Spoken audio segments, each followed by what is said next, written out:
What did Rotterdam really look like?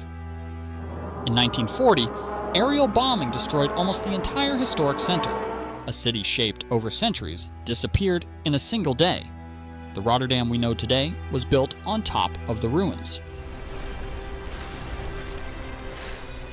Like Amsterdam, Rotterdam rose during the Dutch Golden Age, not as a city of grand palaces or global finance, but as a city of movement. The Grotto Markt, the Lorenskerk, and many more remarkable locations. A city built around work, water, and trade.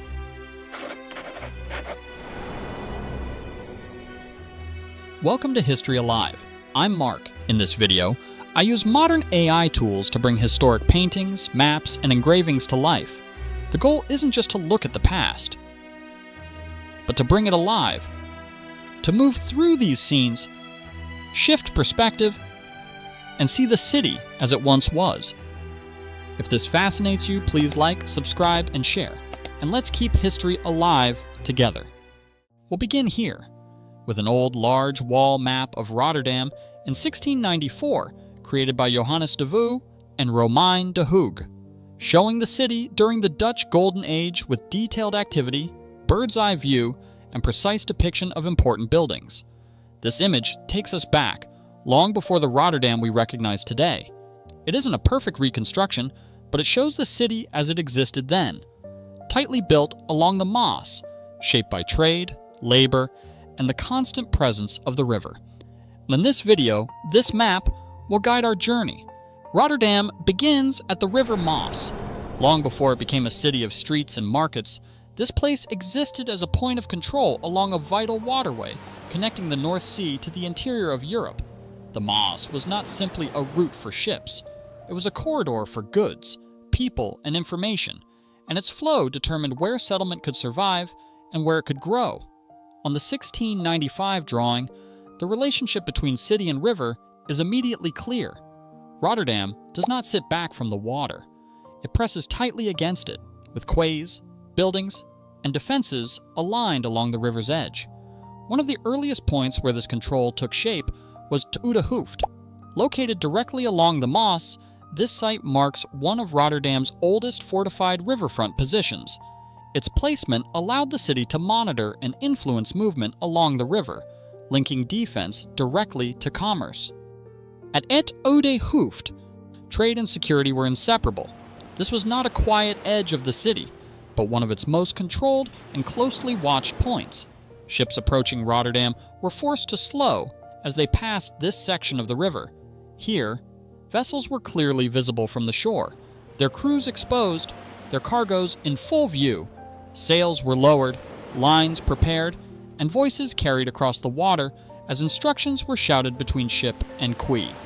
For sailors, this was a moment of transition. Passing to Oude Hoofd meant leaving the open river behind and entering the regulated space of the city. Movement was no longer free. Goods could be inspected, documents checked, and access controlled. For those on land, the river here was never still. The creak of rigging, the slap of water against hulls, and the constant movement of boats created an atmosphere of tension and attention. This was a place where information arrived with the tide, news, prices, and rumors traveling alongside cargo. As Rotterdam grew and river traffic increased, the limits of this early point of control became clear. More ships, larger vessels, and heavier loads placed pressure on the city's ability to manage both trade and defense from a single position. In response, the city extended its presence along the river, which we can see on the 1695 map by Johannes de Vaux. Further downstream, beyond the older river defenses, the city extends its reach to a second point of control, to Nieuw Hoofd. By the late 17th century, Rotterdam had outgrown the limits of its earliest river defenses. River traffic had increased, ships were larger, and the volume of goods passing the city demanded broader oversight. The construction of Nieuw Hoofd reflects this shift. It extended Rotterdam's control along the river, allowing movement and trade to be monitored across a longer stretch of the Maas. Seen together, Oude Hoofd and Nieuw Hoofd framed the riverfront as a controlled threshold rather than a single checkpoint. They mark Rotterdam's transition from a modest river settlement into a growing port city shaped by trade, security, and expansion. Trade formed the foundation of Rotterdam's economy. The city functioned through movement of goods, information, and people, rather than display or ceremony. We return to the 1695 map by Johannes de Vaux to locate De Boers, positioned near the commercial heart of the city. At De Boers, Rotterdam's commercial exchange, merchants gathered to conduct business beyond the physical handling of cargo. Here, shipping schedules were discussed, prices negotiated, insurance arranged, and contracts agreed upon. Information often moved faster than goods themselves, allowing traders to respond quickly to changes in supply, demand, or political conditions abroad. Although smaller than Amsterdam's exchange, De Boers played a crucial role in Rotterdam's trading network, linking local merchants to regional and international markets. Returning to the map again, just a short distance away lies De Viesmarkt. This was a place of constant motion and daily urgency. Fish brought in from the Maas and the North Sea arrived at dawn, often sold straight from the catch before the day fully began. Boats unloaded their cargo quickly, knowing that freshness meant value. Prices shifted by the hour as supply changed and buyers competed. Voices filled the market, fishermen calling out their haul, traders bargaining, and city officials overseeing weights and measures. Speed determined profit, and hesitation meant loss. De Viesmarkt supplied Rotterdam's population with fresh food, but it also supported a wider network of fishermen, porters, traders, and market sellers whose livelihoods depended on the rhythm of the river and sea. Back on the map, we move toward De Markt, also known as the Grote Markt, one of the city's central open spaces. In 1622, a statue of Desiderius Erasmus was placed along the eastern side of the square. Erasmus was a Renaissance humanist, scholar, and one of Europe's most influential thinkers, born in Rotterdam in the 15th century. His writings emphasized education, moral reform, and critical thought, and by the 17th century, he had become a lasting symbol of the city's intellectual identity. The square functioned as more than a marketplace. It was a meeting place, a space for news and rumor, and a setting for public announcements and civic life. On market days, the Grote Markt drew together merchants, farmers, craftsmen, and residents from across the city, filling the square with movement and sound. In this space, economic activity and social life overlapped, making the market a central part in Rotterdam's everyday existence. Returning once more to the map, we follow the river eastward to De Boompjes. Along this tree-lined promenade stood the East India House of the Dutch East India Company, serving as both office and warehouse for the Rotterdam Chamber of the VOC. It was here that voyages were administered and Asian goods entered the city's commercial system. The complex backed onto the sheepmaker's haven, directly linking administration to shipbuilding and outfitting. The Boompjes itself was a prestigious riverside promenade lined with linden trees and bordered by the homes of prominent merchant families, wealth built on overseas trade. Together, these locations formed a connected system. Global commerce entered through the harbor, decisions were made at the exchange, imperial trade was managed at the VOC house, and everyday life unfolded in the markets. Trade in Rotterdam was not confined to a single landmark. It was embedded in the city's streets, waterfronts, and institutions. Rotterdam's authority was exercised quietly, through administration rather than spectacle. We return to the 1695 map by Johannes de Vaux and locate Het Stad Huis, positioned near the civic heart of the city. At Het Stad Huis, Rotterdam was governed. This was the center of civic decision-making, where magistrates and officials oversaw taxation, law, public order, and the daily management of a city shaped by trade and constant movement. Disputes were settled here, regulations enforced, and the framework that allowed commerce to function was maintained. Returning to the map, just nearby stands Het Gemeentelandshuis van Schieland. This building served as the administrative seat of the Regional Water Authority.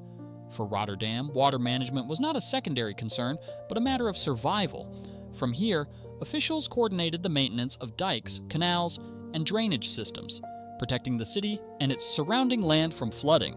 In a landscape shaped as much by human intervention as by nature, control over water meant control over the city's future. Back on the map, closer to the river, lies ate to Admiral Tate's Hof. Maritime power and protection were coordinated here as part of the Admiralty of the Maze. This institution linked Rotterdam's commercial life to naval defense and maritime law. Matters of shipping security, convoy protection, privateering, and naval administration were handled within these walls, ensuring that trade routes remained protected and regulated. Together, these institutions formed the administrative backbone of Rotterdam. They governed the city not through grandeur, but through systems, legal, hydraulic, and maritime, that sustained daily life and long-distance trade. Rotterdam's prosperity depended on its ability to defend itself. We return to the map to locate De Doelen, a key institution in the city's defensive structure. At De Doelen, Rotterdam's civic militia gathered and trained. These were citizen soldiers, merchants, craftsmen, and residents responsible for maintaining order and protecting the city in times of unrest or external threat. The institution combined military readiness with social life, serving as a place for meetings, ceremonies, and communal identity. Participation in the militia reinforced a shared sense of responsibility. Defense was not solely the task of distant authorities or professional armies, but a duty embedded within the city's population itself. Returning to the map for the last time, one building rises above the rest, the Lorenskirk. Religion played a central role in Rotterdam's social structure, and the Lorenskirk dominated the city's skyline. As the main Protestant church, it served not only as a place of worship, but also as a civic landmark, visible from across the Maas and from nearly every quarter of the city. Within its walls, the city marked moments of faith, gathering, and remembrance. It stood at the heart of Rotterdam's identity, spiritual, social, and communal. Unlike most of the city, the Lorenskirk survived the bombing of 1940. Though heavily damaged, it was restored in the decades that followed, rising again from the ruins that surrounded it. Today, it remains one of the few places where Rotterdam's past is still physically present. And in some places, the city's shape itself has endured, even when the buildings have not. Along De Boompjes, the line of the river remains unchanged. Though the historic houses and warehouses are gone, the curve of the Maas and the openness of the waterfront still echo the Rotterdam of centuries past. Another building that still stands today is the Gemeentelands Huis van Schieland, a reminder that fragments of the old city remain embedded within the modern one, and the Rotterdam we see now. This is Rotterdam today. Glass, concrete, straight lines. Almost nothing here is older than 80 years. On May 14th, 1940, this city was erased from the air. In less than 15 minutes, centuries of streets, houses, and harbors disappeared beneath fire and smoke. Very few buildings survived.